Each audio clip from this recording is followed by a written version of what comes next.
நமக்கெல்லாம் கல்விக்கண்ணை திறந்து வைத்த குடும்பத்தில் இன்றைய நாயகர்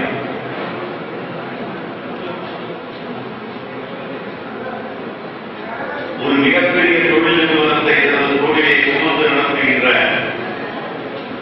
சாதனையாளர் திரு கிருஷ்ணமூர்த்தி சார் அவர்களே, அவரது துணைவியார் அவர்களே, இந்த பள்ளியின் செயலர் அவர்களே, முதல்வர் அவர்களே, இன்று இங்கே ஆசிரியர்களாக பணியாற்றும் பெருந்தகையீர் முன்னாள் மாணவர்களே, என் இனிய நண்பர்களே, அனைவருக்கும் மதிய வணக்கங்கள். எப்படி நடந்து கொண்டிருக்கிறது என்பதை பார்க்க விழைகிறார்களே, அது சாதனை. எல்லாவற்றிற்கும் மேலாக வெற்றிகரமாக அந்த நிறுவனத்தை நடத்தி ஒரு பொன்விழா ஆண்டை நோக்கி அது நடைபோட்டு நூற்றாண்டை நோக்கி நடைபெறப் போகிறதே, அது சாதனை. அப்படிப்பட்ட ஒரு நிறுவனத்தில் படித்தோம், அந்த நிறுவனம்தான் எங்களை உருவாக்கி இருக்கிறது என்று மாணவர்கள் பெருமைப்படுகிறார்களே, அப்படி பெருமைப்படுகின்ற மாணவர்களை உருவாக்கி தந்திருக்கிறதே இந்த நிறுவனம், இந்த கல்விக்கூடம், அது சாதனை. இப்படி சாதனைகளின் பட்டியலை நான் அடுக்கிக் கொண்டே போவதாக இருந்தால் இன்று ஒரு நாள் மட்டும் பரமகல்யாணி கல்லூரியின் சாதனைகளை, அமால்கமேஷனின் சாதனைகளை விவரித்துக் கொண்டே போக முடியும். எப்படி இது நடந்தது? 1968 ஆண்டு, 69வது ஆண்டு இதே ஆழ்வார்குறிச்சிக்கு இந்த கல்லூரியில் சேரும் மாணவனாக நான் வரும்போது இந்த அரங்கமெல்லாம் இருக்கவில்லை, இந்த சாலைகள் இருக்கவில்லை, கல்லூரி கட்டடம் முழுமையாக கட்டப்பட்டு முடிந்தபாடில்லை. அப்படிப்பட்ட ஒரு நிலையிலே நான் வந்தேன். இன்று இங்கே நுழையும் போது சுற்றி சுற்றி இருக்கின்ற ஒவ்வொரு இடங்களையும் பார்க்கும்போது ஆச்சரியமாக இருக்கிறது, பெருமிதமாக இருக்கிறது. ஒரு குக்கிராமத்தை ஒரு கல்வி நகரமாக மாற்ற முடியும் என்கின்ற சாதனை இங்கே எழுந்து கொண்டிருந்திருக்கிறது. நான் வந்தபோது இனிய நண்பர் கீழாம்பூர் அவர்கள் என்னிடம் சொன்னார், இங்கே மதுரை மாவட்ட ஆட்சியர் வந்திருக்கிறார், அவர் நமது கல்லூரியின் முன்னாள் மாணவர் என்று. திரும்பி பார்க்கிறேன், தூத்துக்குடி துறைமுகத்தின் மேலாளர் அமர்ந்திருக்கிறார், நான் இந்த கல்லூரியின் முன்னாள் மாணவர் என்று. இப்படி பட்டியலிட்டு பார்ப்போமே, ஆனால் வரிசையாக யார் யார் எங்கெங்கே இருக்கிறார்கள் என்று எண்ணி பார்ப்போமே, ஆனால் அந்த பட்டியலில் இந்தியாவை நவ இந்தியாவாக மாற்றுகின்ற சிற்பிகள் பலர் அடங்கி இருக்கிறார்கள். அவர்களை உருவாக்கி இருக்கிறது இந்த கல்லூரி என்பதுதான் இந்த கல்லூரி என்பது. ஆண்டுதோறும் நாங்களும் கற்றுக் கொடுத்தோம், மாணவர்களும் மதிப்பெண்கள் பெற்றுச் சென்றார்கள் என்பதல்ல பெருமிதம். நாங்கள் கற்றுக் கொடுத்தோம், மதிப்பெண்கள் பெற்றார்கள் என்பதை விட இங்கே கற்றவர்கள் இந்த கல்லூரிக்கு மதிப்பெண் வாங்கி தந்து கொண்டிருக்கிறார்கள் என்பதுதான் பெருமிதம். நான் ஒரு நிகழ்ச்சியான வாழ்க்கையிலே ஒரு மிகப்பெரிய அனுபவத்தை இந்த மேடையிலே அனுபவித்துக் கொண்டிருக்கிறேன். ஒரு கல்லூரியிலே, ஒரு பள்ளிக்கூடத்திலே படித்த மாணவன், அவனுக்கு 100,000 சிறப்புகள் இருக்கலாம்,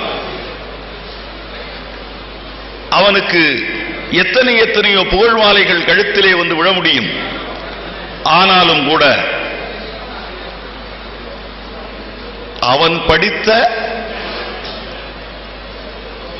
கல்வி நிலையத்தின் வெள்ளி விழா ஆண்டிலோ, பொன்விழா ஆண்டிலோ, நூற்றாண்டிலோ அந்த மேடையில் அந்த மாணவன் பாராட்டப்படுகிறான் என்றால் அது விதித்திருக்க வேண்டும். அந்த பெருமை எனக்கு கிடைத்ததற்காக நான் உங்களை இருகரம் நோக்கி கும்பிடுகிறேன்.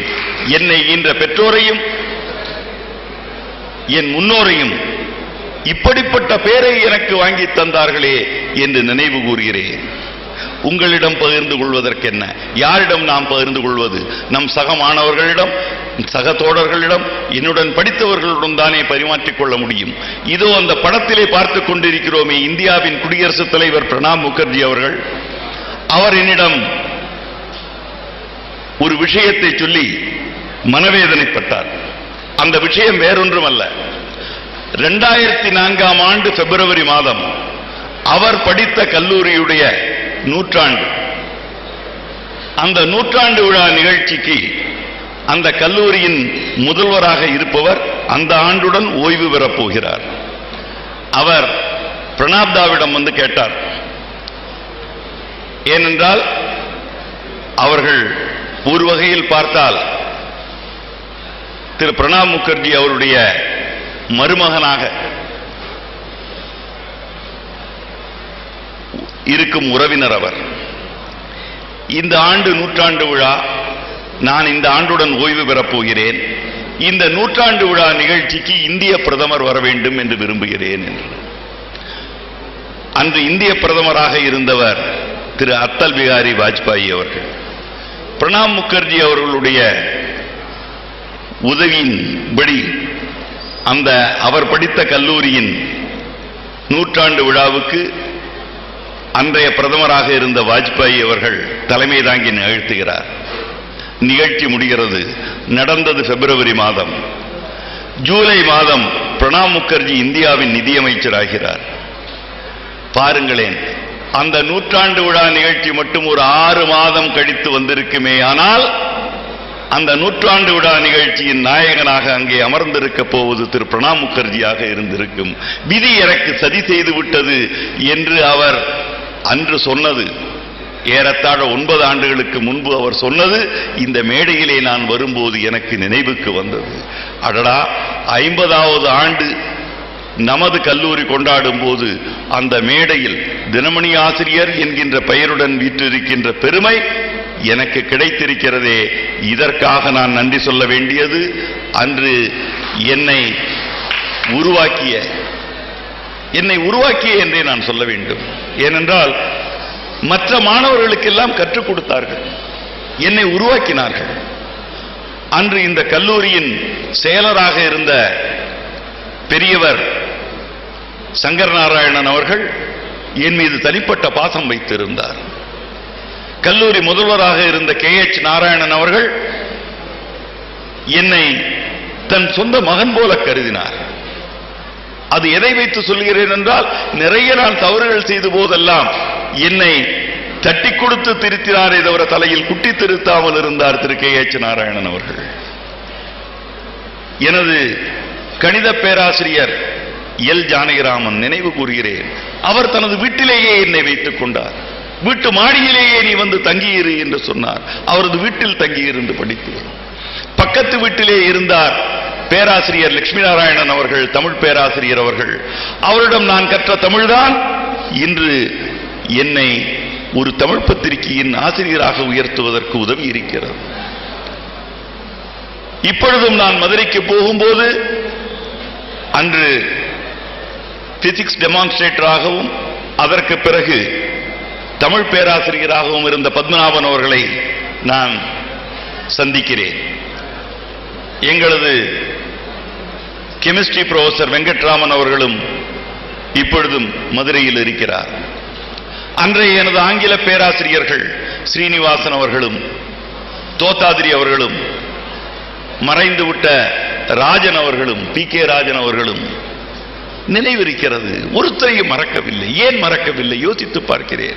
இன்றைய பள்ளி மாணவர்களை, இன்றைய கல்லூரி மாணவர்களை நீங்கள் போய் கேளுங்கள். இன்று படித்து விட்டு வருகின்ற குழந்தைகளிடம் கேளுங்கள். உங்களது 4ஆம் வகுப்பு ஆசிரியர்களுடைய பெயரை சொல்லுங்கள், அல்லது உங்களுடைய பள்ளிக்கூடத்தில் உங்களுடைய பள்ளி தலைமை ஆசிரியர் பெயரை சொல்லுங்கள், அல்லது நீங்கள் படித்த கல்லூரி ஆசிரியர்களின் பெயரை பட்டியலிடுங்கள் என்று சொல்லுங்கள். அநேகமாக யாருக்கும் தெரியாது. ஆசிரியருக்கும் மாணவர்களுக்கும் இடையே இருக்கின்ற உறவு என்பது அப்படி நீர்த்து போய்விட்ட ஒரு நிலைமை ஏற்பட்டிருக்கிறது. இது மிகவும் துக்ககரமான ஒன்று. ஆனால் நாம் படித்த போது அப்படியா? அந்த ஒவ்வொரு ஆசிரியரும் நம் நினைவிலேயே நின்று கொண்டிருக்கிறார்களே. அன்றாடம் நிகழ்வுகள் நடக்கும் போதெல்லாம் அந்த ஆசிரியர்களை நினைவு கூறுகிறோமே. அது எப்படி, ஏன் என்று கேட்டால் அதற்கு ஒரு காரணம் இருக்கிறது. இன்றைய மாணவர்களைப் போலத்தான் அன்று நாமும் மாணவர்களாக இருந்தோம். ஆனால் அன்றைய ஆசிரியர்கள் வித்தியாசமானவர்களாக இருந்தார்கள். அவர்களிடம் ஒரு அர்ப்பணிப்பு இருந்தது. அது என்ன அர்ப்பணிப்பு என்று சொன்னால், நான் சமுதாய கடமையாற்றுகிறேன் என்கின்ற அர்ப்பணிப்பு. ஆசிரியர் என்கின்ற பெயர், நான் பத்திரிகை ஆசிரியர், பத்திரிகை ஆசிரியராக இருந்தாலும் சரி, கல்லூரி பேராசிரியராக இருந்தாலும் சரி, பள்ளிக்கூட ஆசிரியராக இருந்தாலும் சரி, ஆசிரியர் என்று சொன்னாலே வழிகாட்டிகள் என்றுதான் அர்த்தம். அவர்கள் நிஜமான வழிகாட்டிகளாக இருந்தார்கள். வழிகாட்டி மரம் அங்கேயே நின்று கொண்டிருந்தது. நமக்கு வழிகாட்டினார்கள், பிறகு வந்தவர்களுக்கு வழிகாட்டிக் கொண்டே இருந்தார்கள். அந்த வழிகாட்டிகள் இருந்ததால் தான் நாம் வழி தவறாமல் போய் செல்ல வேண்டிய இடத்தை போய் சேர்ந்திருக்கிறோம். இன்றைய ஆசிரியர்கள், நான் யாரையும் குறைத்து மதிப்பிடுவதற்காக நான் சொல்லவில்லை, இன்றைய ஆசிரியர்களுக்கும் மாணவர்களுக்கும் இடையே ஒரு மிகப்பெரிய இடைவெளி வந்திருப்பதற்கு அடிப்படை காரணம் என்னவென்றால், பெற்றோர்கள். அன்று எங்களுக்கெல்லாம் சொல்லிக் கொடுக்கப்பட்ட பாடம் ஆசிரியருக்கு பிறகுதான் தாய் தந்தை என்பது. இன்று ஏதோ பணத்தை வாரி இறைக்கிறோம், பணத்தை கொடுத்து விட்டோம், கட்டணம் கட்டி விட்டோம் என்ற ஒரே ஒரு காரணத்திற்காக பெற்றோர்கள் என்ன நினைத்துக் கொள்கிறார்கள், ஆசிரியர்களை விலைக்கு வாங்கி விட்டோம் என்று நினைத்து விடுகிறார்கள். ஆசிரியருக்கு மரியாதை கொடுக்காத, நான் அடிக்கடி இதை இங்கே மட்டுமல்ல பல மேடைகளில் வலியுறுத்தி வருகிறேன், ஆசிரியர்களுக்கும் விவசாயிக்கும் மதிப்பும் மரியாதையும் கொடுக்காத ஒரு சமுதாயம் உருப்பட்டதாக சரித்திரமே கிடையாது. சரித்திரத்தின் ஏடுகளை எடுத்து பாருங்கள்.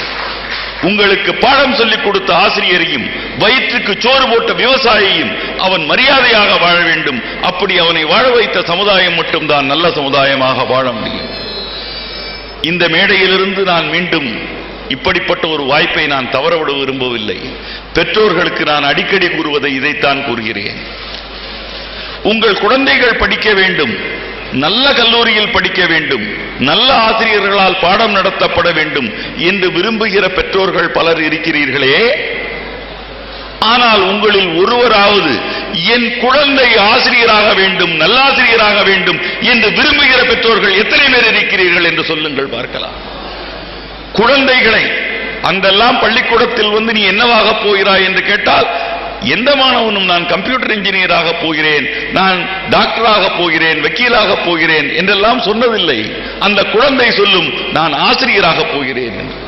ஆசிரியர் என்று சொன்னால் சமுதாயத்தில் மரியாதைக்குரிய ஒரு இடம் அவர்களுக்கு தரப்பட்டது.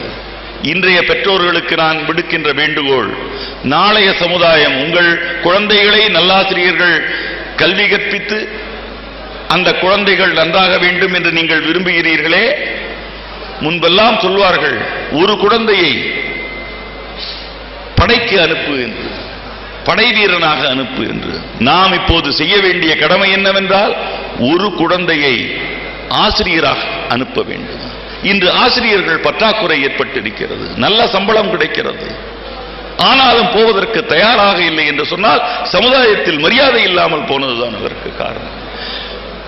இந்த பொன்விழா ஆண்டு கொண்டாடும் எங்கள் கல்லூரியின் இந்த மேடையிலிருந்து தமிழகத்துக்கு மட்டுமல்ல, இந்தியாவில் உள்ள எல்லா பெற்றோர்களுக்கும் நான் தலைவணங்கி கேட்டுக்கொண்டிருப்பது, அடுத்த தலைமுறைக்கு எங்களுக்கு இருந்த ஆசிரியர்கள் போல நல்ல ஆசிரியர்களை தாருங்கள். எங்களுக்கெல்லாம் கிடைத்த ஆசிரியர்கள் போல எங்கள் குழந்தைகளுக்கு, உங்கள் குழந்தைகளுக்கு, உங்கள் பேர குழந்தைகளுக்கு ஆசிரியர்கள் கிடைக்க வேண்டும். அப்படி கிடைக்க வேண்டுமானால் நமது குழந்தைகளை ஆசிரியர்களாக்குவோம், நமது குழந்தைகள் நல்லாசிரியர்களாக வேண்டும் என்கின்ற உறுதிமொழியை எல்லோ பெற்றோரும் எடுக்க வேண்டும். ஆசிரியர்களுக்கு கொடுக்கப்பட வேண்டிய மரியாதை கிடைக்க வேண்டும் என்பதை கூறிக்கொண்டு, இந்த நிறுவனம் நமக்கு தந்திருப்பது கொஞ்சம் நஞ்சமல்ல, ஏதோ கல்விக்கண்ணை திறந்து விட்டது என்பது மட்டுமல்ல. இங்கே படித்து வெளியேறுகின்ற ஒவ்வொரு மாணவனும் இந்த கல்லூரிக்காக ஏதாவது செய்ய வேண்டும். அது எதை வேண்டுமானாலும் நீங்கள் செய்யுங்கள். ஆனால் நான் படித்த கல்லூரிக்கு நான் ஏதாவது செய்ய வேண்டும் என்கின்ற எண்ணம் ஒவ்வொரு மாணவனுக்கு வந்துவிட்டாலும் போதும், இனிமேல் அத்தனை கல்விக்கூடங்களும் சிறப்பாகிவிடும். இன்று யாரெல்லாம் கல்விக்கூடங்களை திறக்கிறார்களோ அவர்களெல்லாம் சம்பாதிப்பதற்காக திறக்கிறார்கள் என்கின்ற ஒரு நிலைமை ஏற்பட்டிருக்கிறது. ஆனால் இந்த கல்லூரியில் நான் படிக்கும் போது என் அருகிலே இருந்த பல மாணவர்கள் அவர்கள் சாப்பிடாமல் வந்தவர்கள் உண்டு. அன்று என் பக்கத்தில் இருந்த மாணவன் சாப்பிடாமல் வருவார். கடையத் பாவூர் சத்திரத்திலிருந்து பல பேர் சைக்கிளில் வந்த மாணவர்கள் உண்டு. அப்படியெல்லாம் படித்து அப்படிப்பட்ட மாணவர்களை எல்லாம் உருவாக்கி பெயர் கொண்ட கல்லூரி இது. எதற்காக சொல்கிறேன் என்றால்,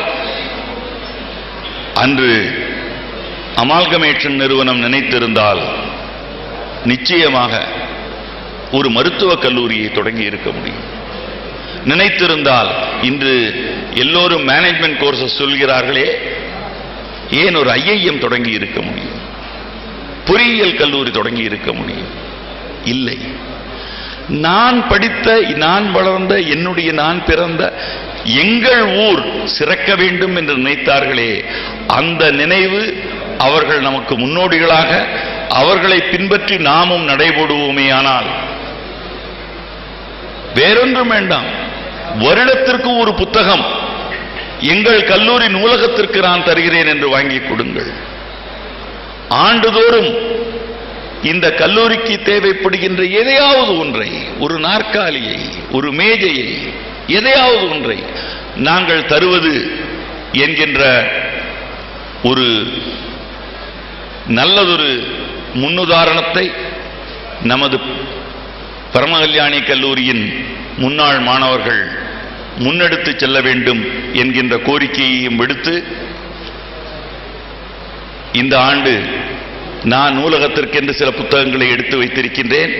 அதை இங்கே விரைவிலேயே அனுப்பி கொடுக்க இருக்கிறேன் என்கின்ற தகவலையும் உங்களிடம் கூறிக்கொண்டு, ஏனென்றால் பொன்விழா ஆண்டு ஒரு 50 புத்தகங்களாவது, நல்ல புத்தகங்கள் நமது கல்லூரி நூலகத்திற்கு கொடுக்க வேண்டும் என்கின்ற ஒரு எண்ணத்தில் சில புத்தகங்களை சேர்த்துக் கொண்டிருக்கிறேன், அரிய புத்தகங்களை. அதே போல செய்ய வேண்டும் என்று கூறி என் உரையை முடிக்கும் முன்பு நான் தழுத்தழுக்கிறது, என்னை ஆக்கியது, என்னை உருவாக்கியது, எனக்கு வாழ்வளித்தது, எனக்கு தமிழை எழுத, தமிழ் இலக்கியத்தில் ஆர்வத்தை ஏற்படுத்திய கல்லூரி இது என்பதை கூறிக்கொண்டு, இந்த கல்லூரி மட்டுமல்ல, அப்போதெல்லாம் விக்கிரமசிங்கபுரத்திலிருந்து சைக்கிளில் வரும்போது, ஆம்பூரை தாண்டி வரும்போதெல்லாம் பெரியவர் ஏஎன் சிவராமனை நினைத்துக் கொள்வேன். என்றாவது ஒரு நாள் இவரை போல இல்லாவிட்டாலும் ஒரு பத்திரிகையாளனாக வேண்டும் என்று ஆசைப்பட்டதும், இன்று அவர் அமர்ந்த நாற்காலையில் சிறுவனான நான் ஒரு ஓரத்தில் ஒட்டிக்கொண்டு அமர்ந்திருக்கிறேன் என்று சொல்லும்போது, அந்த பெரியவர்களை, அந்த ஜாம்பவான்களை, அவர்களுடைய ஆசீர்வாதத்தை என்றென்றும் ஏற்றுக்கொண்டு, இந்த கல்லூரி என் வாழ்நாள் உள்ளவரை இந்த கல்லூரி எனக்கு அளித்ததை நான் மறக்க முடியாது, மறக்க மாட்டேன் என்று கூறி விடைபெறுகிறேன். நன்றி, வணக்கம்.